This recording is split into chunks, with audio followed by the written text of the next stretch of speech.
Hey guys, we're super excited to be here at the LA Fit Expo. It's our third year in a row.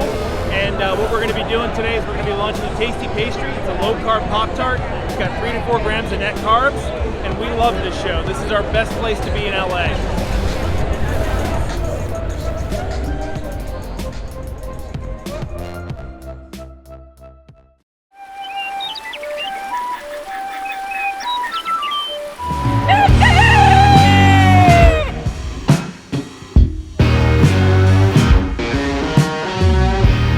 Welcome back to Legendary Foods, Muscle in the Morning. I'm Dave Palumbo and today is Wednesday, September 9th, 2020. And let's find out what's going on in the world of bodybuilding and fitness.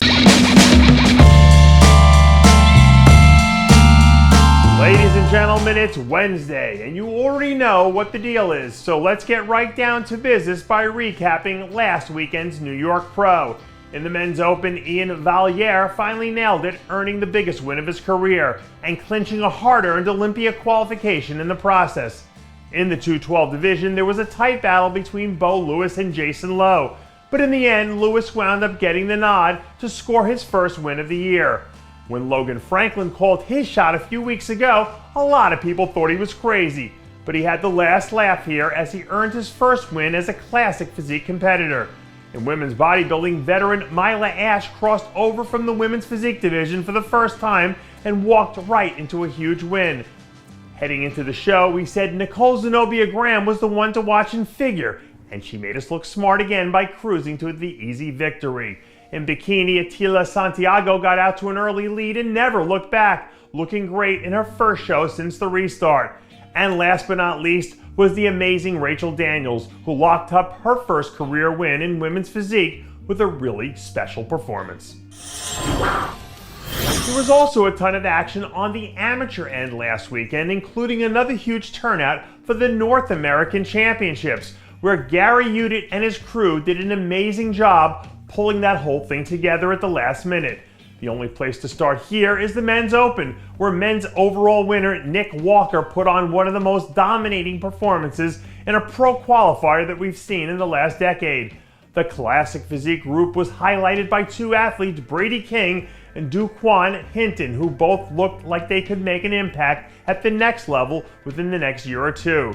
In men's physique, Daryl Bryant and Alexander Toplin managed to separate themselves from the pack with 2 really rounded efforts as they graduated on to the next level. On the women's side, we're starting with bodybuilding and the runaway performance of the overall winner, Jen Schmidt, who was easily the best in the show here. In the bikini division, overall winner, Christina Heath, is a name to remember. She's going to be a good one. In figure 2, athletes really jumped out to me, Tara Bashuzin, who won the Class A, and Jessica Hoots, who looks like she could easily be a potential wellness crossover at some point down the road. Speaking of wellness, overall winner Isabella Nunez looked like she'll be an interesting addition to the mix next year, along with fitness overall winner Danielle Margarel.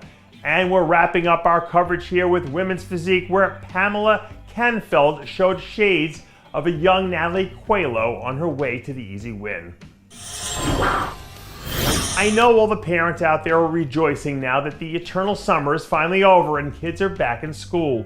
And for all of you bodybuilders out there who are looking to learn something, get your notebooks and your pencils out because Rafael Brandao is giving out a lesson. Over the last week or so, Rafa's released a handful of photos that stirred up some buzz thanks to him showing off a classic size and shape combo that's made him one of the most exciting athletes in bodybuilding these last few years. As of now, Rafa still has yet to go on record about what show he might be targeting, but just based on his conditioning, you'd imagine that he must have something lined up between now and October. And if we do get a rejuvenated Rafa 3.0 all dialed in and ready to rumble, he seems like a lock to earn one of the last few remaining Olympia nods. Unfortunately for Toronto Raptors fans, your team fell flat on their faces Monday in Game 4 against the Celtics.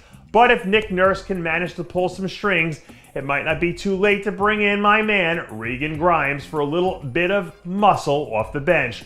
Right now, Regan's 5 weeks out from the Europa Pro in Alicante, Spain, and according to the latest reports, this version is set to be his best one yet. There's so much on the line at this show in Spain that it's essentially a boom or bust situation for everyone in the lineup, which means that Regan needs to drop the hammer if he wants to secure one of the qualification spots that are up for grabs.